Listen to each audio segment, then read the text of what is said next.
राधे राधे महाराज जी। महाराज जी, मैंने अपने पति धर्म की मर्यादा भंग कर अपने पति को धोखा दिया और अपने पति और सास ससुर को बहुत दुख दिया। अब सब ठीक है, मैं अपने घर में बहुत अच्छे से हूँ, मेरे पति भी मुझसे बहुत प्यार करते हैं, पर जब भी मेरे को अपना अतीत याद आता है तो मुझे इस बात का बहुत पछतावा होता है और हृदय में जलन होती है। महाराज जी, मैं इस अपराध का पश्चाताप करना चाहता हूं। हाँ, बस यही जो जलन हुई, और आज से कभी नहीं गलत आचरण करूंगी और नाम जप करो, यही सुधार देगा। अब दोबारा कभी गलती नहीं होनी चाहिए जीवन में। जिस बात को होता है, ये जवानी एक ऐसा तूफान है जिसको कोई बिरला ही पहाड़ की तरह रोक पावे, नहीं तो गलतियां हो ही जाती हैं। आपसे क्या, आप तो कह रहे हैं, हम सब जितने बैठे हैं, अगर ईमानदारी से पूछा जाए तो हम सबसे गलती होती है, नहीं हो जाती। जो नहीं करना चाहिए वो हम कर बैठते हैं, जो नहीं सोचना चाहिए वो हम सोच बैठते हैं। अब अपने को चाहिए कि अगर अब होश आ गया हो कि अब हमसे, तो हम कभी अब दोबारा वो गलती ना करें जो हमें पता चल गई कि हमसे गलती हो गई है। आप अपने जीवन को पवित्र रखिए और कभी हम प्रार्थना करते हैं कि अपने पति प्रेम में कमी मत आने दीजिए, क्योंकि लोक और परलोक इसी में बनेगा, धर्म से चलने से।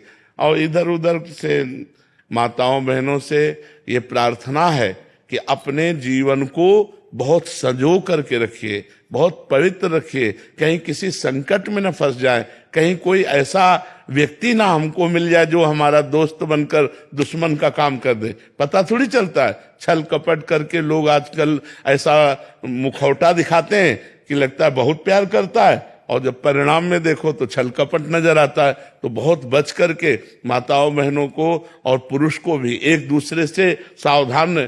तो आजकल हमको चाहिए कि हम थोड़ा अपनी बुद्धि को ठीक करें, नाम जप के द्वारा भगवान के संतों का संग करके अपनी बुद्धि शुद्ध करें और गलत आचरणों से बचें।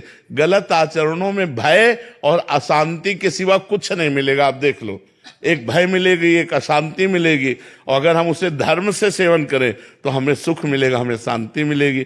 तो सुख शांति धर्म में है, अधर्म में नहीं है। और हम धन्यवाद देते हैं आपको कि आपने हिम्मत करके अपनी कमी को समाज में कहा। आप आगे से कमी मत कीजिए, अपने पति से प्यार कीजिए। मैं पूरे इनकी तरफ समर्पित हूँ, अभी खुश भी हूँ मैं अपने घर में, पर मन से बात जा नहीं रही। नाम जप करो, इससे ठीक हो जाएगा। नाम जप करो, ठीक हो जाएगा। वो एक गलती है, जीवन में हो जाती है, अगर इसे आप ज्यादा बनाए रखेंगे तो डिप्रेशन में पहुंचा देगी। नाम जप में भी मन नहीं लगता है। नहीं, नाम जप करो। दवा में कड़वी भी हो तो हमें खाना चाहिए, तो ऐसे ही मन लगे न लगे हमें नाम जप करना चाहिए। भाव को भाव अनखाल सहु, नाम जपत मंगल दिस दसहु, नाम जप करो। राधे राधे महाराज जी। महाराज जी, मैं अत्यंत दुखी और परेशान हूँ। बार बार आने वाले बुरे विचार, ईर्ष्या, गुस्से और कुछ ही मिनटों में आध्यात्मिक विचलता आ जाती है। मैं अच्छा इंसान बनना चाहती हूँ पर मन ये बार बार गिरा देता है। नाम जप करने का देखो, ये प्रयास ना समझा जाए कि हमारी बुराई कही जाती है। लक्षणों से पता चलता है कि हमारे द्वारा पाप कर्म हुए हैं। पाप कर्म के कारण ही हमारी बुद्धि में अशांति, कामनाएं, निगेटिव विचार, विक्षेप ये आते हैं। हम शास्त्रीय बात कर रहे हैं। तो यदि हम अपने पाप कर्मों का प्रायश्चित कर लें और पाप कर्म नए ना हो, रोक लें, तो अभी हमें आनंद आ जाए, अभी हमारी बात बन जाए। अब पूर्व के पाप कर्म जो हैं वो हमको सताते हैं, वो हमें कष्ट देंगे। अब कष्ट कैसे देंगे? निगेटिव विचार करके।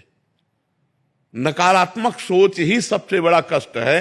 नहीं, अगर शरीर में पीड़ा है और सोच सकारात्मक है तो बड़ी मस्ती रहती है, और शरीर स्वस्थ है और सोच नकारात्मक है तो डिस्टर्ब रहता है आदमी।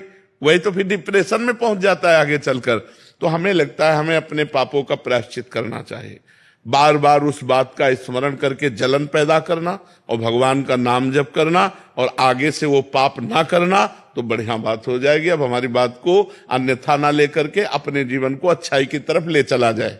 किसी को भी अगर ये बातें हैं तो हमारे अंदर पाप कर्म जमा हो चुका है, अब हमें उसे नष्ट करना है। और पाप कर्म जमा करना अच्छा लगता है, लेकिन नष्ट करना बहुत कठिन होता है। एक आदमी का एक अपराध आजीवन कारावास, 5 मिनट की घटना और पूरे जीवन नरक भोगो, जेल। तो सोचो, हम लोग कई ऐसे पाप हैं जिनको हम व्यक्त नहीं करते। भ्रूण हत्या, गर्भ हत्या या कई ऐसे अपराध हैं जो हम गुप्त रख जाते हैं और वही गुप्त अपराध हमारे हृदय को जलाते हैं। तो हमें चाहिए कि गलती सबसे होती है, हम अपना प्रायश्चित करें, भगवान नाम जप करें, आगे से कभी ऐसा गलत नहीं करेंगे, ऐसा नियम ले तो हमारा जीवन आनंदमय हो जाए।